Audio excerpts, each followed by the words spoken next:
Hello and welcome all the Gen Z warrior to আর সবার প্রিয় কেমিস্ট্রি প্ল্যাটফর্ম কেমোফাইল বাংলা। আবার সবাইকে স্বাগতম আমাদের এই ইউটিউব চ্যানেলে, যেখানে আমরা সেমিস্টার 1 অর্থাৎ ক্লাস 11-এর প্রথম chapter some basic concepts of কেমিস্ট্রির আমরা ক্লাস চলছে বা যেখানে আমরা ক্লাসগুলো করাচ্ছি।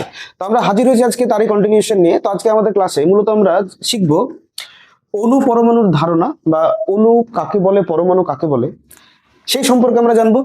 ডাল্টনের পরমাণুবাদ এবং ডাল্টনের পরমাণুবাদের গুরুত্ব সম্পর্কে আমরা জানবো। তো কেমিস্ট্রি মানে আমরা খুব ছোটবেলা থেকেই আমরা জানি যে যেখানেই কেমিস্ট্রি কথাটা আসে সেখানেই অণু বা পরমাণুর কথাটাও একই সঙ্গে উচ্চারিত হয়। তাহলে আমরা একবার দেখি যে অণু এবং পরমাণু এই ব্যাপারটা আদতে কি জিনিস। তো যদি বলা হয় যে অণু বা পরমাণু কি, তো আমরা ইতিমধ্যে ক্লাসের শুরুতে আমরা একটা জিনিস আলোচনা করেছিলাম কি, যে কোনো পদার্থকে আমরা ধীরে ধীরে তাকে আমরা ভাঙতে পারি, অর্থাৎ তাকে ছোট করতে পারি। তো ছোট করতে করতে কোনো পদার্থকে যদি আমরা এমন কোনো অবস্থায় নিয়ে চলে যাই যে তার থেকে ছোট করতে গেলে সেই পদার্থের যে গুণ বা ধর্ম সেটা আর বজায় থাকবে না, সেটা পরিবর্তন হয়ে যাবে। তাহলে সেই যে ক্ষুদ্রতম অংশ যার মধ্যে পদার্থের সমস্ত ধর্ম বজায় থাকে তাকে আমরা কি বলে থাকি? তাকে আমরা অণু বলে থাকি। তাহলে সহজ ভাষায় আমরা অণু বলতে কি বুঝবো? অণু বা মলিকুল, যে পদার্থের গঠনগত একক যার মধ্যে পদার্থের সকল ধর্ম বজায় থাকে তাকে আমরা অণু বলে থাকি। অর্থাৎ একাধিক অসংখ্য পরিমাণ অণু যখন একত্রিত হয় তখনই কোনো একটা পদার্থ সৃষ্টি করে। যেমনটা আমরা যদি বলি যে আমাদের কাছে এক বালতি যদি জল থাকে, তো এক বালতি জলকে আমরা বেশ কয়েক গ্লাস জলে আমরা বিভক্ত করতে পারি বা ভাগ করতে পারি। তাহলে আমরা বলতে পারি কি, যে আমরা এক বালতি জল, সেই জলটাকে আমরা কয়েকটা গ্লাসে ছোট ছোট অংশে ভাঙতে পারি। অর্থাৎ কয়েকটা গ্লাস জলকে একসঙ্গে যুক্ত করলে এক বালতি জল তৈরি হবে। ঠিক সেরকমই আমরা এক গ্লাস জলকেও আমরা আরো অনেক ছোট ছোট পাত্রকে আমরা রেখে তাকেও আমরা ভাঙতে পারি বা ছোট করতে পারি। তাহলে এখন যদি আমি প্রশ্ন করি যে এক বালতি জলের ভিতরে জলের যে গুণগুলো ছিল, যেমনটা কি জল বর্ণহীন, জল গন্ধহীন বা জল স্বাদহীন, এই যে সমস্ত তার ধর্ম বা গুণগুলো ছিল, যখন তাকে আমরা ছোট করছি, অর্থাৎ যখন গ্লাসে নিচ্ছি বা তার থেকে কোনো ছোট পাত্রতে নিচ্ছি, তখন কি সেই গুণগুলো কি হারিয়ে যাচ্ছে? তারা কি পরিবর্তন হয়ে যাচ্ছে? নিশ্চয়ই না। তার মানে ব্যাপারটা কি দেখা গেল, যখন বড় পাত্রতে যখন জলটা ছিল তখনও সেটা জলই ছিল। যখন সেটাকে আমরা খুব ছোট পাত্রতে নিয়ে আসছি, ছোট করতে করতে আমরা এক ড্রপে বা এক ফোঁটাতে যখন নিয়ে আসছি, তখনও সেটা জলই আছে। এমন ভাবে যখন আমরা সেই ফোঁটাটাকে আরো ছোট করব, ছোট করতে করতে এমন পর্যায়ে নিয়ে যাব যে তার থেকে ছোট করতে গেলে এই জলটা জল থাকবে না, সেই সব থেকে ছোট অংশের নামই হলো কি? অণু। ঠিক। এবারে আমি যে বারবার এই কথাটা বলছি যে তার থেকেও ছোট করতে গেলে জলটার জল থাকবে না, তাহলে হবেটা কি? এবার এখান থেকে আমাদের ধারণা আসে পরমাণুর ধারণা। পরমাণু বা অ্যাটম। তো অ্যাটম কাকে বলছে? যে অণুর গঠনগত একক যা রাসায়নিক বিক্রিয়া করে তাকে আমরা পরমাণু বলে থাকি। অর্থাৎ সোজা ভাষায় আমরা বুঝতে কি পারছি, যখন আমরা অণু পেয়ে গেলাম, অর্থাৎ পদার্থের সব থেকে ক্ষুদ্রতম কণা আমরা পেয়ে গেলাম, ওই পদার্থের তাকে যখন আমরা ভাঙবো তখন আমরা কি পাবো? পরমাণু। অর্থাৎ আমরা কি বলতে পারি যে একাধিক পরমাণু একসঙ্গে যুক্ত হয়ে অণু গঠন করে, আবার একাধিক অণু একসঙ্গে যুক্ত হয়ে তারা পদার্থ গঠন করে। ঠিক। তাহলে সেজন্য আমরা কি বলেছি যে এখানে আমরা রাসায়নিক বিক্রিয়া করে তারা অণুটা গঠন করে। তো আমরা যদি খুব সাধারণভাবে আমরা যদি একটা উদাহরণ দেখি তাহলে ব্যাপারটা কেমন হয়, তাহলে আমরা চলো সেটা দেখি। তাহলে যদি খুব সহজভাবে আমরা একটা উদাহরণ যদি বুঝতে চাই, তাহলে আমরা একটা দেখতে পাচ্ছি কি এখানে, যে আমরা মনে করছি যে আমার একটা বড় পাত্রতে নিয়েছি জল। এই বড় পাত্রের জলটাকে আমরা ভেঙে ছোট করে আমরা ছোট পাত্রে নিয়েছি, সেটাও জল জলই আছে। আমরা সেটাকে আরো ছোট করছি এবং সেটা এক ফোঁটা জল নিয়েছি, সেটাও জল জলই আছে। অর্থাৎ আমরা কি বুঝতে পারছি, আমরা একটা বড় পাত্র থেকে জলটাকে আমরা ধীরে ধীরে ভেঙে ভেঙে ভেঙে ভেঙে ছোট অংশের দিকে আমরা যাওয়ার চেষ্টা করছি। আমরা বুঝতে পারছি যে আমাদের ক্ষমতা আছে যে একটা বড় পাত্রের জলকে আমরা ক্ষুদ্র করে তাকে ছোট ছোট ছোট ভাগে ভাগ করতে পারি। তাহলে খুব সহজ ভাষায় আমরা বলতে পারি কি, এই যেখানে এক ফোঁটা আমরা জল নিয়েছি, তা নিশ্চয়ই এই বড় পাত্রের মধ্যে অনেক অনেক প্রচুর পরিমাণ অনেক ফোঁটা জল আছে। অনেক ফোঁটা জল দিয়ে কি এই বড় পাত্রের জলগুলো গঠিত। ঠিক। বা এই জলের পাত্রটা গঠিত, পাত্রটা নয়, পাত্রের ভেতরের যে জলটা নিয়েছি সেই জলটা গঠিত কিভাবে? এরকম এক ফোঁটা জল প্রচুর সংখ্যক একসঙ্গে থেকে। এবারে এক ফোঁটা জলকে যখন আমরা ভেঙে ভেঙে ক্ষুদ্রতম করছি, তখন আমরা শেষ পর্যন্ত কি পেলাম? আমরা একটি জল পেলাম, একটি। অর্থাৎ আমি বুঝতে কি পারছি যে প্রচুর সংখ্যার জল একসঙ্গে উপস্থিত থেকে তারা এই এক বালতি জল বা একটা বড় পাত্রের জল তারা তৈরি করেছে। যেমনটা কি হয়, যেমনটা আমরা একটা দেওয়াল তৈরি করি, সেখানে কি হয়, অসংখ্য ইট আমরা একসঙ্গে গেথে গেথে গেথে গেথে একটা বড় দেওয়াল তৈরি করি। তাহলে ওই যে একটা বড় দেওয়াল, তার গঠনগত একক সব থেকে ক্ষুদ্রতম অংশটা কি? আমরা বলতে পারি ইট। ঠিক সেরকমই এই বড় পাত্রের যে জল, তার সব থেকে ক্ষুদ্রতম গঠনগত একক কোনটা? সেটা হচ্ছে একটি জল, যাকে আমরা কি বলছি? অণু বলছি। এবারে অণুটাকেও যদি আমরা ভেঙে ফেলি তাহলে কি হবে? সেটা জল আর জল থাকবে না। ভালো করে খেয়াল করে দেখি, আমরা এই প্রথম 4টি কেসের ক্ষেত্রে আমরা এখানে জল লিখতে পেরেছি, কিন্তু শেষ পর্যন্ত এগুলোকে আমরা জল আর লিখতে পারছিলাম। তার মানেটা কি? জল তার নিজস্ব ধর্ম হারিয়ে ফেলেছে। তা কতক্ষণ পর্যন্ত হারায় না? অণু পর্যন্ত জল তার নিজস্ব ধর্ম হারায়নি, বা জল বলে নয়, আমরা যেই পদার্থ দিই না কেন, অণু পর্যন্ত কোনো পদার্থই নিজস্ব ধর্ম হারায় না। হারাবে কখন? যখন আমরা অণুটাকে পুনরায় যখন আমরা ভেঙে ফেলবো। তাহলে এমন এখানে জলের ক্ষেত্রে যখন আমরা ভেঙে ফেললাম, আমরা কি পেলাম? যে একটা জলের অণু 3টে পরমাণু দ্বারা গঠিত, অক্সিজেন এবং 2টো হাইড্রোজেন। এই যে অক্সিজেন এবং 2টো হাইড্রোজেন তারা যে একসঙ্গে যুক্ত হয়েছে, কিভাবে যুক্ত হয়েছে? সেটাই হলো রাসায়নিক বিক্রিয়ার দ্বারা তারা যুক্ত হয়েছে। এমনটা না যে যেমনটা আমরা যদি বলে থাকি যে কিনা আমরা ছেঁড়া কাগজকে জোড়া লাগাবো, যুক্ত করব, সেখানে হয়তো আমরা আঠার ব্যবহার করে থাকি। তাহলে এখানেও কি যে একটা অক্সিজেন এবং 2টো হাইড্রোজেনকে তারা কি আঠা বা গামের সাহায্যে লাগানো হয়েছে? তা কিন্তু নয়, তারা কিন্তু যুক্ত হয়েছে একটা নির্দিষ্ট নিয়মে, যাকে আমরা বলে থাকি রাসায়নিক বিক্রিয়া। এখন যদি আমরা খুব ছোট্ট এবং সহজভাবে যদি বোঝার চেষ্টা করি যে রাসায়নিক বিক্রিয়া এই জিনিসটা কি জিনিস, তাহলে আমরা একটু মনে রাখবো যে রাসায়নিক বিক্রিয়া হলো যখন কোনো পরমাণু একে অপরের মধ্যে ইলেকট্রনের আদান প্রদান করে, যেই প্রসেসের মাধ্যমে ইলেকট্রনের আদান প্রদান হয়, সেটা সম্পূর্ণ আদান প্রদান হতে পারে, যেটা আয়নিক কম্পাউন্ডের ক্ষেত্রে হয়, যেটা আমরা পরবর্তীকালে বিস্তারিত শিখব, অথবা সেটা পার্সিয়াল ডোনেশন বা সেখানে শেয়ারিং হতে পারে, যেখানে আমাদের কোভ্যালেন্ট বা সমযোজী যৌগের ক্ষেত্রে আমরা দেখবো ব্যাপারটা। যেভাবে হোক না কেন, যেখানে ইলেকট্রনের আদান প্রদান এই ব্যাপারটা আসে, তাকে আমরা রাসায়নিক বিক্রিয়া বলে থাকি। তাহলে কি বললাম? যে প্রক্রিয়াতে বা যে পদ্ধতিতে কোনো পরমাণু সম্পূর্ণ বা আংশিকভাবে ইলেকট্রনের আদান প্রদান করে, সেই পদ্ধতিকে বলা হয় রাসায়নিক বিক্রিয়া। ঠিক, তাহলে এক্ষেত্রে অক্সিজেন এবং হাইড্রোজেন তার রাসায়নিক বিক্রিয়া করছে, তার বিক্রিয়াটা কারা করছে? অণু নাকি জলের ফোঁটা নাকি ছোট পাত্রের জল? বিক্রিয়াটা করছে পরমাণু। তাই যদি আমাদের যদি মনে প্রশ্ন জাগে যে এই যে রাসায়নিক বিক্রিয়াটা কোন লেভেলে ঘটে থাকে, তাহলে এগুলো হচ্ছে পরমাণু বা অ্যাটম লেভেলে ঘটে থাকে। তাহলে এক্ষেত্রে দেখতে কি পাচ্ছি যে জলের ক্ষেত্রে 3টে পরমাণু বর্তমান। ঠিক, তাহলে এরকম ভাবেই যদি আমরা বলে থাকি, তাহলে আমরা বলি তো যে যদি আমরা উদাহরণস্বরূপ H2SO4 বা সালফিউরিক অ্যাসিড যদি নিয়ে থাকি, তাহলে অবশ্যই আমরা একটু কমেন্ট সেকশনে একটু জানানোর চেষ্টা করি যে এটা অণু নাকি পরমাণু। যেটা আমি লিখলাম, এটা যদি অণু হয় তাহলে এর গঠনগত একক পরমাণুগুলি কি, আর এটা যদি পরমাণু যদি হয় তাহলে এই পরমাণুর নামটা কি, অবশ্যই আমরা কমেন্ট সেকশনে জানাবো। আপাতত আমরা জেনে নিই আমাদের পরবর্তী আজকের যে টপিক, সেটা হলো ডাল্টনের পরমাণুবাদ এবং তার গুরুত্ব। ডাল্টনের পরমাণুবাদ, এই পরমাণুবাদে আসার আগে আমাদের এর গুরুত্বটা বোঝাটাই মনে হয় একটু বেশি দরকার বা জরুরি। আসলে যখন আমরা ডাল্টনের পরমাণুবাদ যখন আমরা পড়বো বা জানবো, আমরা কি দেখবো যে ডাল্টনের পরমাণুবাদে তার কয়েকটি স্বীকার্য আছে, পস্তুলেট আছে। তো এই পস্তুলেট বা স্বীকার্য কাকে বলা হয়? খুব সাধারণভাবে বলা যায় যে সায়েন্স বা বিজ্ঞানের ক্ষেত্রে, বা যে কোনো বিজ্ঞান বলে নয়, যে কোনো ফিল্ডের ক্ষেত্রে বলতে পারি, যদি আমরা কিছু তথ্য প্রদান করি, যে তথ্যগুলির সাপেক্ষে কোনো গাণিতিক প্রমাণ নেই বা কোনো সায়েন্টিফিক কোনো প্রুফ নেই, কিন্তু আমরা সেই তথ্যগুলোকে ডিনাই করার জন্য কোনো এভিডেন্স বা কোনো রকম প্রমাণ আমরা দিতে পারবো না যে কি না এই কথাটা ভুল। যতক্ষণ না সেগুলোকে আমরা ভুল প্রমাণিত করছি, ততক্ষণ সেই তথ্য বা তত্ত্বকে আমরা স্বীকার্য বা পস্তুলেট আমরা বলে থাকি।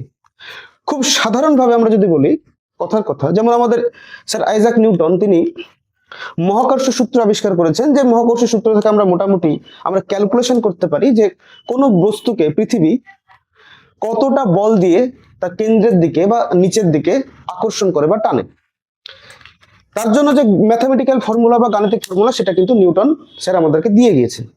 কিন্তু যে মিথ বা যে গল্পটা চালু আছে যে আপেল গাছ থেকে আপেল পড়া থেকে তার মনে প্রশ্নটা জাগে এবং সেখান থেকে তিনি তত্ত্বটা আবিষ্কার করেন, তার মানে কি এই যে তিনি যেদিন তত্ত্বটা বা সূত্রটা প্রমাণ করেন তারপর থেকে কি আপেলটা মাটিতে পড়ছে নাকি আগে থেকে পড়ছে?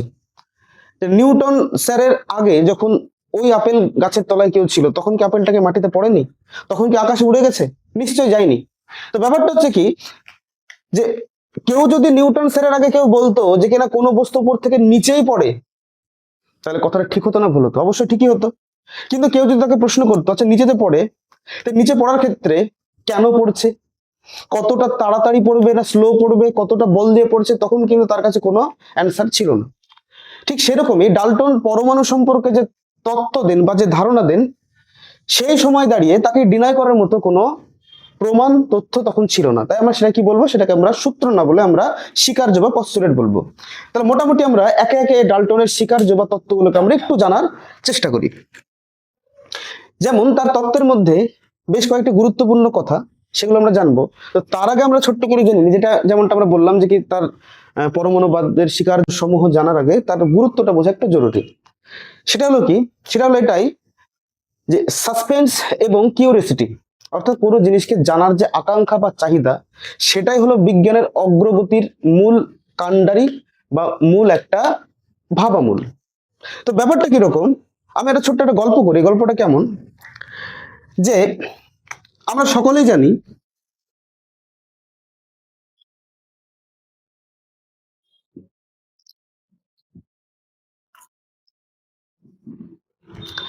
যে পৃথিবী থেকে সূর্যের দূরত্ব আনুমানিক প্রায় 15 কোটি কিলোমিটার, তাই তো? এটা আমরা খুব ছোটবেলা থেকে সবাই আমরা পড়ছি। তো আমি একটু গল্পটা শুনে এইভাবে, যে একদিন এখন এক ক্লাসে শিক্ষক মহাশয় স্টুডেন্টদেরকে জিজ্ঞেস করছে, আচ্ছা বলো তো পৃথিবী থেকে সূর্যের দূরত্ব কত দূর? আর যারা যারা পারবে সকলে হাত তোলো। খুব স্বাভাবিক, সে ক্লাসে উপস্থিত বেশিরভাগ ছেলেমেয়েরা হাত তুলেছিল, কারণ ছোটবেলা থেকে আমরা পড়ছি। যখন শিক্ষক মহাশয় সকলকে হাত নামাতে বললেন, তো তারপরও একটি ছেলে হাতকে কিন্তু তুলেই রেখেছিল। তো শিক্ষক মহাশয় খুব একটু রাগান্বিত হয়ে তাকে বললেন যে অলরেডি তো এর অ্যান্সারটা দিয়ে দিয়েছে, এখনো হাত তুলে রাখার মানেটা কি, তো কি বলতে চাইছো? তো খুব ভয়ে ভয়ে সেই ছেলেটি তার শিক্ষক মশাইকে এই কথাটাই বলে, আচ্ছা স্যার, বুঝলাম যে কি পৃথিবী থেকে সূর্যের দূরত্ব প্রায় 15 কোটি কিলোমিটার, কিন্তু স্যার এই পৃথিবী থেকে সূর্য পর্যন্ত এই ফিতেটা নিয়ে গেল কে, এবং কোন ফিতে দিয়ে মাপা হলো, কি করে বুঝলাম 15 কোটি কিলোমিটার? That's the curiosity. তখন কিন্তু শিক্ষক মহাশয়ের মুখ কিন্তু বন্ধ হয়ে গেল। তো আমরা তো সবাই জানছি, যে আমরা সবাই জানি, যেটা বইয়ে লেখা আছে, একটা ডেটা দেওয়া আছে যে 15 কোটি কিলোমিটার, কিন্তু আমরা কি কখনো কি ভেবেছি যে কিভাবে হলো 15 কোটি কিলোমিটার, কিভাবে আমরা মাপলাম? আজকের সময় দাঁড়িয়ে চাঁদে যাওয়াটা হয়তো মানুষের কাছে একটা চ্যালেঞ্জিং বিষয় এখন পর্যন্ত। তো সেখানে সূর্যতে যাওয়া তো খুব দুষ্কর, ইম্পসিবল একটা ব্যাপার। তো যখন কেউ সূর্যতে যেতেই পারবে না, তাহলে আমরা সূর্যের দূরত্বটা মাপলাম কি করে, এবং সেটাকে আমরা অ্যাকুরেট হিসেবে ধরে কেন নিলাম, মেনেই বা কেন নিলাম? তাহলে কি সেটা কি ভুল? আচ্ছা, নিশ্চয়ই ভুল কিন্তু নয়। বিজ্ঞানের অগ্রগতি, বিজ্ঞানের দ্বারাই কিন্তু সেই দূরত্ব মাপা সম্ভব হয়েছে। যদি মানুষ যদি কিউরিওসিটি যদি না দেখাতো, বিজ্ঞানের অগ্রগতি যদি না হতো, তাহলে কিন্তু আমরা সেটা জানতে পারতাম না। এই যে কিউরিওসিটি, সেটাই হলো এই ডাল্টনের পরমাণুবাদেরই একটা মূল চাবিকাঠি। ব্যাপারটা কি, যেমনটা যে আমরা জল সবাই খাই, কিন্তু জল খাওয়ার সময় কখনো কি আমাদের মাথাতে এরকম চিন্তা আসে যে এই জলগুলোকে যদি আমরা ক্ষুদ্র ক্ষুদ্র করে ভাঙতাম তবে কি পাওয়া যেত? আমাদের মাথায় আসে, ঠিক আছে, আমাদের তেষ্টা পেয়েছে, পিপাসা পেয়েছে, আমরা জল খেয়ে নিলাম, চলো শান্তি, বাস। ছিল তৃষ্ণা, ছিল তৃষ্ণা মিটে গেল, এখানেই শুরু এখানেই শেষ, আমরা জল কিনে আমরা দ্বিতীয় কিন্তু আর কিছু ভাবি না। কিন্তু ডাল্টন ওই সময়তে দাঁড়িয়ে, ডাল্টনই ছিল একমাত্র একজন মানুষ, একজন বিজ্ঞানী, একজন দার্শনিক, একজন প্রিস্ট, যিনি সর্বপ্রথম বলেছেন যে যে কোনো বস্তুকেই কিন্তু আমরা খুব ক্ষুদ্র ক্ষুদ্র ভাবে, ছোট ছোট আকারে কিন্তু আমরা ভাঙতে পারি। এটা তার নিছকই তখন কল্পনা ছিল, যে এই কল্পনার শক্তির দ্বারাই তিনি বলেছিলেন কি, যে এমনটাও হতে পারে যে কোনো পদার্থকে আমরা খুবই ক্ষুদ্র ক্ষুদ্র কণাতে ভাঙতে পারি, এতটাই ক্ষুদ্র কণায় যার পর কিন্তু এই কণাগুলোকে আর ভাঙা যাবে না। এবং এই ক্ষুদ্র ক্ষুদ্র কণাগুলোকে কি বলা হয়? পরমাণু বা অ্যাটম বলা হয়। গ্রিক ভাষায় অ্যাটম কথার অর্থই হলো যাকে আর কাটা যায় না বা ভাঙা যায় না। তাহলে চলো আমরা মোটামুটি ডাল্টনের এই পরমাণুবাদের স্বীকার্য সমূহগুলোকে একটু আমরা শুনি, এবং একই সঙ্গে ওদের ত্রুটিগুলো আমরা বুঝি, এবং এই ডাল্টনের পরমাণুবাদের মূল গুরুত্বটা আমরা একটু বোঝার চেষ্টা করি। আমরা একে একে ডাল্টনের পরমাণুবাদের স্বীকার্যগুলিকে আমরা একটু শুনি, এবং তারই সঙ্গে সঙ্গে একই সঙ্গে তার ত্রুটিগুলোকে একটু বোঝার চেষ্টা করি। যেমনটা ডাল্টনের পরমাণুবাদের যে স্বীকার্য, তার মধ্যে যে সর্বপ্রথম তিনি যে বলেছিলেন যে আমাদের আশেপাশে যে সমস্ত পদার্থগুলি আমরা দেখতে পাচ্ছি, প্রত্যেকটা পদার্থ মূলত দুই ভাগে বিভক্ত, একটা মৌলিক পদার্থ, একটা যৌগিক পদার্থ। এবং যে কোনো পদার্থ, সেটা মৌলিক হোক বা যৌগিক হোক, তারা অবিভাজ্য খুবই ক্ষুদ্র ক্ষুদ্র কণার সমন্বয়ে গঠিত, যে কণাগুলোকে আমরা কি বলি? পরমাণু বলি। মৌলিক পদার্থের পরমাণুকে মৌলিক পরমাণু, এবং যৌগিক পদার্থের পরমাণুগুলিকে যৌগিক পরমাণু বলে থাকি। সে যৌগিক পরমাণু হোক বা মৌলিক পরমাণু হোক, তাদেরকে কিন্তু আমরা আর আমাদের ক্ষমতা অনুযায়ী কিন্তু আমরা কিন্তু আর ভাঙতে পারবো না। আমাদের শেষ ক্ষমতা হচ্ছে সেই পরমাণু পর্যন্তই, যদি আমরা ভাঙতে পারবো। এটা ছিল একটা হাইপোথেটিক্যাল একটা কনসেপ্ট তার। আচ্ছা, এবার তাই যদি হয়, তো আমরা একটু এটার সত্যি যে ঘটনা, সেটাকে আমরা বোঝার চেষ্টা করি, কথাটার মধ্যে ত্রুটি কি ছিল সেটা আমরা বোঝার চেষ্টা করি। যেহেতু সেই সময় কোনো কিছু ডেভেলপ হয়নি, তো তার যে মত, পরবর্তীকালে সেটা কি দেখা গেল, যে তিনি যাকে পরমাণু বলতে চেয়েছিলেন, অর্থাৎ কোনো পদার্থের ক্ষুদ্রতম কণা যেটা হলো পরমাণু, বাস্তবে আজকে দাঁড়িয়ে সেই ক্ষুদ্রতম কণাকে কিন্তু আমরা কি বলে থাকি? অণু বলে থাকি। ঠিক, কারণ তার তত্ত্ব অনুযায়ী যে পদার্থকে আমরা ভাঙছি সে বড় পদার্থের যেটা গুণ, সেই বড় পদার্থের গুণটা ওই ক্ষুদ্রতম পদার্থের মধ্যেও কি থাকবে, বিরাজমান থাকবে। তো আমরা ইতিপূর্বে কি জানলাম, সেমন জিনিসকে বা তেমন জিনিসকে আমরা কি বলে থাকি, অণু বলে থাকি। তো এটা ছিল একটা লিমিটেশন, যেটা আমরা পরবর্তীকালে আমরা সেটাকে সংশোধন করে নিয়েছি। তার কথা অনুযায়ী কি, যে আমরা যে চারিপাশে যে সমস্ত আমরা পরমাণু আমরা পেয়েছি, যদি সেটা একই পদার্থের পরমাণু হয় তাহলে তাদের ভর, আকার এবং ধর্ম একই রকম হবে। এবং সেটা যদি পদার্থগুলোর পরমাণু যদি আলাদা আলাদা হয়, অর্থাৎ এই পদার্থের একটি পরমাণু নিয়েছি, একটা বি পদার্থের একটা পরমাণু নিয়েছি, বা সোজা কথা আমরা বলতে পারি যে জলের একটা পরমাণু নিয়েছি, অক্সিজেন গ্যাস যেটা আমরা শ্বাসকার্যের জন্য ব্যবহার করি তার একটা পরমাণু নিয়েছি, তাহলে এগুলো আলাদা জিনিস। ডাল্টনের মতবাদ অনুযায়ী যে জল এবং অক্সিজেন এই দুই পদার্থের পরমাণু তাদের আকার এবং ধর্ম আলাদা আলাদা হবে। শুধু জল এবং অক্সিজেন বলে না, যে কোনো পদার্থ যদি তার আলাদা হয় তাহলে তাদের পরমাণুর ধর্ম আলাদা হবে, ভরও আলাদা হবে। আর যদি পদার্থগুলো যদি সেম যদি হয় তাহলে তাদের ভরও সেম হবে এবং তাদের ধর্মও সেম হবে। খুব স্বাভাবিক, এটাই হওয়া উচিত। কিন্তু পরবর্তীকালে কি দেখা গেল, যে এমনটাও কিন্তু সব ক্ষেত্রে কিন্তু হয় না। যেমনটা আমরা কি জানি, যে আমাদের পরিবেশে বা আমাদের নেচারে যে সমস্ত পরমাণু আমরা খুঁজে পাই তাদের মধ্যে এমনও কিছু কিছু পরমাণু আছে যাদের ভর কিন্তু একই। খুব উদাহরণস্বরূপ যদি আমরা বলতে চাই, তা আমরা কি দেখতে পাবো, যে মূলত ক্যালসিয়াম এবং আর্গন এরা কিন্তু ভিন্ন পরমাণু, কিন্তু তাদের ভর কিন্তু সেম, যাকে আমরা কি বলে থাকি খুব সাধারণ ভাষায় সমভর বা আইসোবার আমরা বলে থাকি।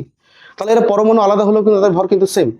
আবার কি হয়, যে পরমাণু একই হলেও তাদের ভরও কিন্তু আলাদা হতে পারে। যেমন অক্সিজেনের ক্ষেত্রেই একটি O16 এবং O18 দুই রকম পরমাণু পাওয়া যায়, যাদেরকে আমরা আবার আইসোটোপ বলে থাকি। তাহলে এই যে কথাটি তিনি সেই সময় বলে গিয়েছিলেন, পরবর্তীকালে অনেক পরে এসে আমরা কি জানতে পারলাম, যে না, সেটা ত্রুটিপূর্ণ কথা এবং সেটাকে আমরা সংশোধন করে নিলাম। আচ্ছা, তারপর তিনি আর কি বলেছিলেন, যে মৌলিক পরমাণুগুলি রাসায়নিক বিক্রিয়ার মাধ্যমে একে অপরের সঙ্গে যুক্ত হয়ে যৌগিক পরমাণু গঠন করে, এবং এই বিক্রিয়া ঘটানোর সময় মৌলিক পরমাণুগুলি তাদের সংখ্যার সরল অনুপাতে যুক্ত হয়। আমরা পরবর্তীকালে এসে দেখলাম কি, যে বাস্তবে এমনটাই কিন্তু হয়, যে পরমাণু কখনো কাটা যায় না, কিছুই হয় না, এবং যে কোনো যৌগের ক্ষেত্রে পরমাণুগুলি পূর্ণ সংখ্যার অনুপাতে থাকে। কিন্তু তারপরও বিশেষ বিশেষ কিছু যৌগ আছে যাদেরকে আমরা বার্থেলেডীয় যৌগ বলে থাকি। এই বার্থেলেডীয় যৌগতে কিন্তু পরমাণু যারা উপস্থিত থাকে তারা কিন্তু সর্বদা পূর্ণ সংখ্যার অনুপাতে না থেকে ভগ্নাংশ অনুপাতেও কিন্তু থাকে। তো আমরা যদি কেউ জেনে থাকি বার্থেলেডীয় যৌগ কি, অবশ্যই কমেন্ট সেকশনে জানাবো।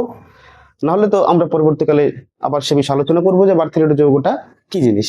ঠিক, যত সম্ভব আমাদের এই ক্লাস 11-এরই যে পদার্থের কঠিন অবস্থা, সলিড স্টেট অফ ম্যাটার, সেখানে গিয়ে আমরা এই যৌগ সম্পর্কে বিস্তারিত আমরা জানবো। আচ্ছা, তারপরও আরেকটি স্বীকার্যতে ডাল্টন স্যার বলে গিয়েছেন যে পরমাণুকে কখনো কোনোভাবেই ধ্বংস করা যাবে না, বা পরমাণুকে কখনো কোনোভাবে সৃষ্টিও করা যাবে না।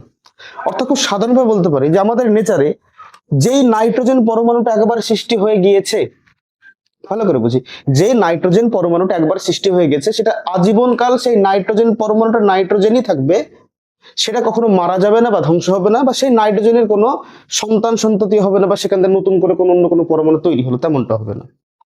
কারণ তারা তেমনি জড় পদার্থ, নতুন করে বংশ বিস্তার তো সম্ভব তো নয়, তাই তো। তারপরও বলছি আর কি। কিন্তু পরবর্তীকালে আমরা কি দেখলাম, যে মূলত যে সমস্ত রিয়াকশন যেগুলো নিউক্লিয়ার রিয়াকশন, বা যেগুলো পরমাণু নিউক্লিয়াসের দরুন যে বিক্রিয়াগুলো ঘটে, সেই ক্ষেত্রে কি হয়, একটা পরমাণু সেটা ধ্বংস হয়ে গিয়ে সেখান থেকে নতুন পরমাণু বা সৃষ্টি হতে পারে। খুব সহজভাবে আমরা বলতে পারি, আমরা কি জানি, যে যারা তেজস্ক্রিয় মৌল হয় তারা তাদের নিউক্লিয়াসকে ভেঙে দিয়ে খুব ছোট ছোট আকারের নিউক্লিয়াস বা খুব তার থেকে ছোট আকার এবং ভরের পরমাণু সৃষ্টি করে। যেমন খুব স্বাভাবিকভাবে মনে করি আমরা ইউরেনিয়াম একটা পরমাণু নিয়েছি, এবং এই ইউরেনিয়াম পরমাণুটা কি সাধারণভাবে তারা রেডিওঅ্যাক্টিভ বা তেজস্ক্রিয় হয়। আর তেজস্ক্রিয় পদার্থের ধর্ম কি, তারা নিউক্লিয়াসকে ভেঙে দিয়ে সেখান থেকে আলফা বিটা গামা করে নির্গত করে, এবং সেখান থেকে প্রচুর পরিমাণে শক্তি নির্গত হয়, এবং তারই সঙ্গে কিন্তু ওই পরমাণুটা ধ্বংস হয়ে যায়, এবং তারই সঙ্গে নতুন পরমাণু কিন্তু সৃষ্টিও হয়। বেশ বোঝা গেল তাহলে, যেটা ডাল্টন স্যার যেটা বলছিলেন, সেখানে একটা পরমাণু যেটা একবার সৃষ্টি হয়ে গেছে সেটা আর কখনো ধ্বংস হওয়া সম্ভব নয়। কিন্তু আমরা নিউক্লিয়ার কেমিস্ট্রিতে সে কি দেখলাম, যে না, সেটাও কিন্তু সম্পূর্ণ সত্যি নয়।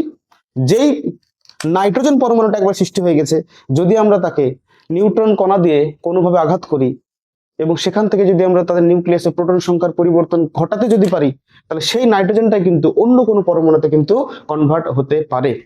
বেশ, তাহলে এই ছিল আজকের আমাদের ভিডিও। তো কেমন লাগলো আমাদের ভিডিও বা আমাদের ক্লাস অবশ্যই কমেন্ট সেকশনে জানাবো।